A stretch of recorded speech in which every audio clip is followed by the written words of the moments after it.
Welcome back to one more mini blog. College అయిపోయింది, ఇంకా literally బయట వచ్చాను. ఫుల్ ఆకలి మీద ఉన్నా. ఇప్పుడు టైం అయితే 4 అయింది. ఇంకా 4కి బిర్యానీ తింటున్నా. ఆఫ్టర్నూన్ లంచ్ కూడా చేయలేదు. సో ఫుల్ ఆకలితో మంచిగా ఆంధ్ర స్టైల్ బిర్యానీ అనమాట, ఫ్రై పీస్ బిర్యానీ అయితే తీసుకున్నాను. లిటరల్లీ నాకైతే ఇప్పుడు చెప్తున్నాను కదా, వాయిస్ ఓవర్ ఇస్తుంటే నోట్లో నీళ్ళు ఊరుతున్నాయి. సో ఇది ఎప్పుడో వీడియో అనమాట, ఈ రోజు అయితే అప్లోడ్ చేస్తున్నాను. లిటరల్లీ టేస్ట్ అయితే చెప్తున్నాను కదా భయ్య, ఎంత బాగుందో. ముక్కలేందే ముద్ద దిగుదా అనే బ్యాచ్ లో నేను నెంబర్ 1 అనమాట. అసలు ముక్కలేందే ముద్ద దిగదు. అలాంటిది బెంగళూరు వచ్చాక అసలు టేస్టే మర్చిపోయాను. అసలు ఉప్పు కారం ఏం ఉండవు అనమాట. బయట నాన్ వెజ్ తిన్నా మన సైడ్ టేస్ట్ అయితే ఖచ్చితంగా రాదు. ఇంకా హోమ్ ఫుడ్ అయితే చాలా అంటే చాలా మిస్ అవుతున్నా.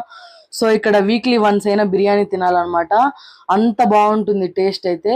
జస్ట్ 150 రూపీసే. నాకైతే పిచ్చ పిచ్చగా నచ్చుతుంది. ఎప్పుడైనా ఫుల్ క్రేవింగ్స్ ఉన్నప్పుడు వెళ్ళిపోతాను అనమాట బిర్యానీ తినడానికి. ఓకే, నా వీడియో నచ్చినట్లయితే లైక్, షేర్, సబ్స్క్రైబ్. బాయ్.